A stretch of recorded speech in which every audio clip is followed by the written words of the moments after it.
Hello students, welcome to my channel. Today we are discussing a very interesting question from 2017 JEE Advanced. This question has appeared in paper 2 of 2017 JEE Advanced. It is a multiple option correct question.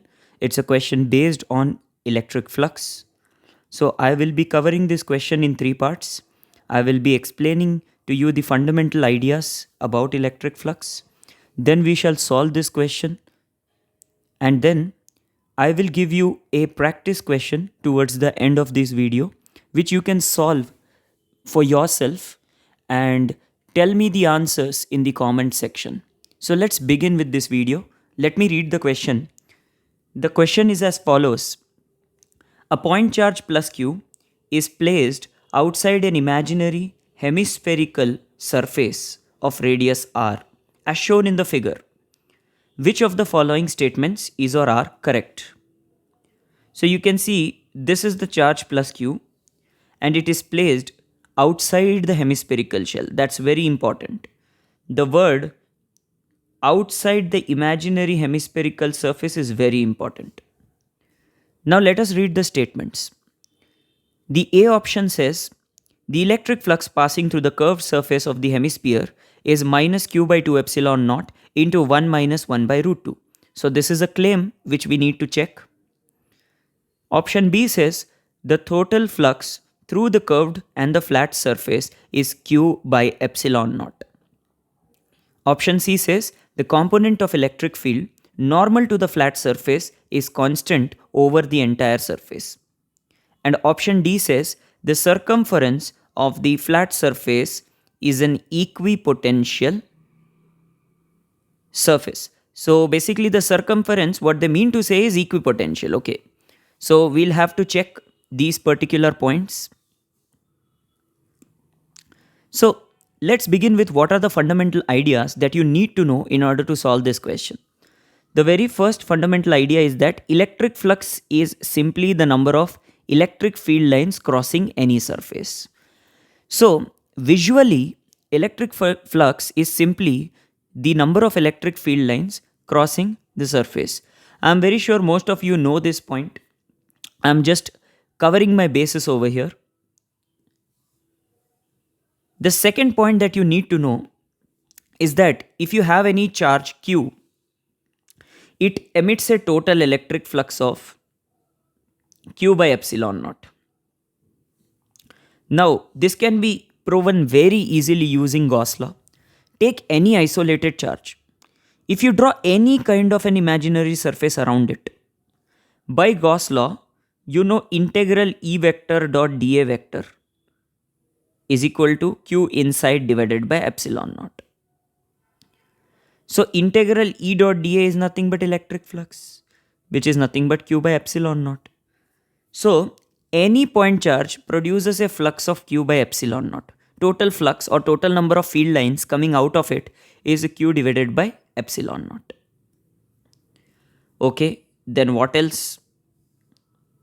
Third point that you need to know is that the electric flux through any surface is mod E mod A cos theta. So it's a dot product of E vector in A vector. So it is mod A mod E cos theta, right? That's how you expand the dot product. Now, why am I telling you this point? Very simple. You need to understand whenever you have an entering electric field, the entering field will always generate a negative flux. How can I say that entering field will generate negative flux? Because it's always going to make an obtuse angle with the normal. You see here, the black color line is the outward normal and the green color line is the entering field at this point, at this particular point. So there it is making an obtuse angle, which means cos theta is going to be negative. If cos theta is negative, the flux is negative. Similarly, whenever you see this point, the electric field is exiting the surface at that point. Whenever it exits the surface, you see again with the black line, which is the outward normal, the electric field is making an acute angle, right? So from this, we can say that cos theta will be positive because cos of acute angle is positive. Therefore, an entering field line always generates a negative flux and an exiting field line always generates a positive flux. Okay, this is the third important point. And because if you take any closed surface, the number of entering field lines is equal to the exiting field lines due to an outside charge. That is most important. Due to an outside charge, the number of field lines entering any closed surface will always be equal to the number of field lines exiting a closed surface. Therefore, due to an outside charge, always the total electric flux through any surface will be 0.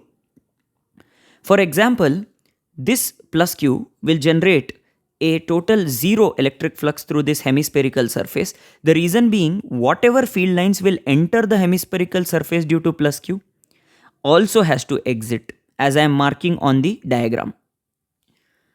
Okay, so I can say some portion of electric field lines will exit from the curved surface area CSA and some electric field lines will exit from the flat surface area, which is also circular in shape. You see, there is this curved surface area over here and the flat surface area over here. So some field lines will exit through the curved surface area, some will exit through the flat surface area. The total flux through any closed surface is going to be 0, means flux through the curved surface area plus flux through the flat surface area should be 0, or this gives us that the flux through the curved surface area should be negative of the flux through the flat surface area. So in order to verify option A, we need to calculate the flux through the flat surface area. Then we can also calculate the flux through the curved surface area. So these are the basic points that you need to know about electric flux in order to proceed. Now that we know all the basic points we need to solve this question, let us begin with the solution. So our target is to calculate the electric flux through the flat area. How can we do that?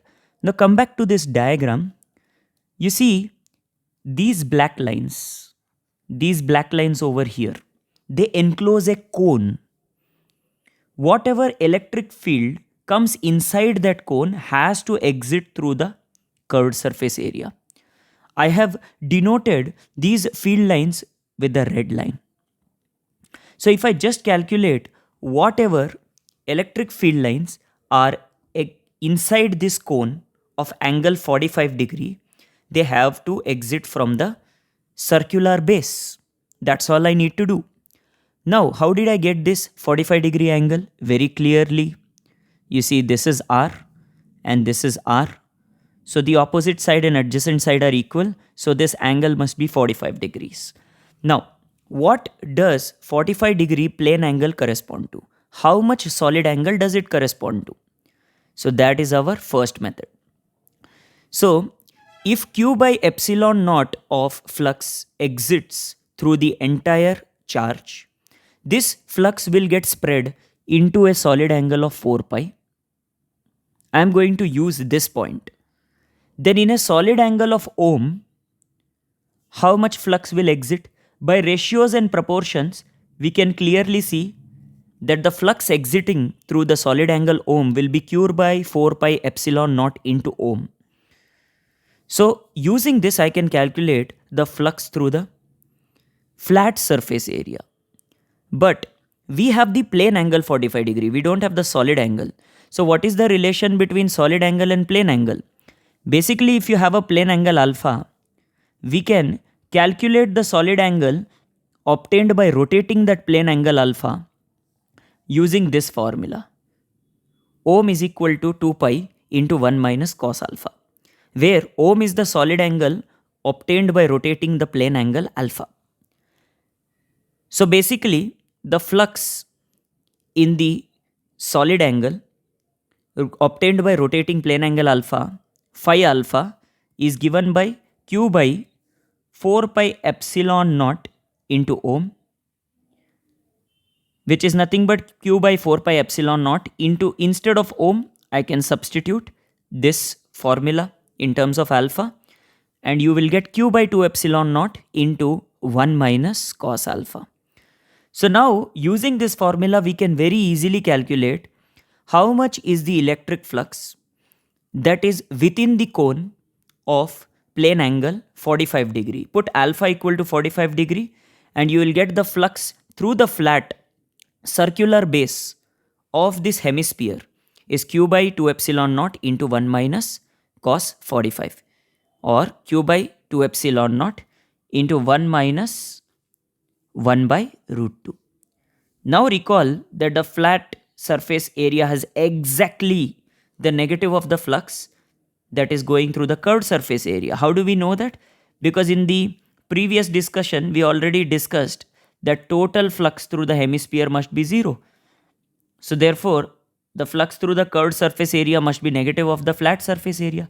The whole purpose of calculating flux through the flat surface area is so that we can write the flux through the curved surface area as negative of it.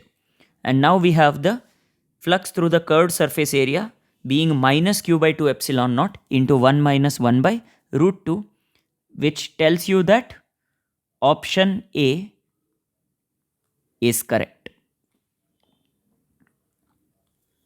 Now some student may feel that, sir, I do not know the solid angle idea. I do not know how did we get this formula. Ohm is equal to 2 pi into 1 minus cos alpha. So if somebody is not aware of how to do the question by solid angle, you can do the question by regular integration also. So if you take the circular flat base of this hemispherical shell, you can divide it into rings of radius x and small thickness dx. The small thickness of this rings is say dx. Now electric field due to the plus q charge on this ring, I have denoted it with the green line E. Now this field will have the component in the plane of the hemispherical base E sin theta and component perpendicular to the base, which will be E cos theta. The electric field E sin theta is going to cancel out due to the diametrically opposite element, as you can see in the figure. But the E cos thetas will be the component of the electric field that will generate flux. So since E sin theta cancel out, you will not have any parallel component of electric field. So therefore you will only have perpendicular component of electric field. So whenever electric field is only perpendicular to any surface, then that surface automatically becomes equipotential, indicating that option D is correct. I repeat, whenever you have electric field lines that are purely perpendicular to any surface, then that surface becomes equipotential, which means the circumference must also be equipotential because it's the part of the circular base. So now let us verify the calculation of electric flux. So we know now that only E cos theta generates electric flux. So E perpendicular is E cos theta. Electric field due to this point charge is kq by small r square. है ना? What will small r be equal to? This small r will be equal to root of capital R square plus x square using the Pythagoras theorem. So I have used kq by r square formula, and we only have to consider the cos theta component. And cos theta can be written as adjacent by hypotenuse. The adjacent side is r, hypotenuse is root of r square plus x square. So finally you get E perpendicular to be this. You can see very clearly E perpendicular is not a constant because it has a variable term x over here, right? Now all you need to do is you need to integrate E perpendicular. Integral E perpendicular dA will be integral E perpendicular I have written over here. And what is dA? What is the small area through which the flux is flowing? The small area is the area of this ring, and that area is 2 pi x into dx. Now we can substitute your x is equal to r sin theta. Oh, we don't need to do that actually. We can simply take all terms out which are not variable, and you can do integration by substitution. X square plus r square is t square. Then x dx transforms into t dt, and this entire integral transforms into a simple integral of dt divided by t square. Integral of 1 by t square is minus 1 by t. Substitute upper limit minus lower limit. The flux through the flat surface area is again obtained as q by 2 epsilon naught into 1 minus 1 by root 2. So the flux through curved surface area is now negative of the flux through flat surface area, which is minus q by 2 epsilon naught into 1 minus 1 by root 2. So this is the solution to this wonderful question that has appeared in JEE Advanced 2017. In this video, we learned the basic ideas of electric flux, what exactly electric flux is visually. We also learned that the electric flux due to an outside charge to any closed surface is always going to be 0. And many other concepts we have learned. Please remember to like the video. Now I am going to share with you a question which is a variant of this particular question itself. So you can solve that question and kindly comment your answer below. Okay, I'm sharing that now. So students, you can see a variant question of the question that we just solved is on your screen. Kindly solve this question. It is very similar to the previous question. The only difference is that the point charge Q is now inside the hemispherical shell and it is at a height 3r by 4 from the base. And they are asking you to verify these 4 options. So kindly verify this option and post your answers in the comment section. So thank you for watching this video. I hope to see you guys again.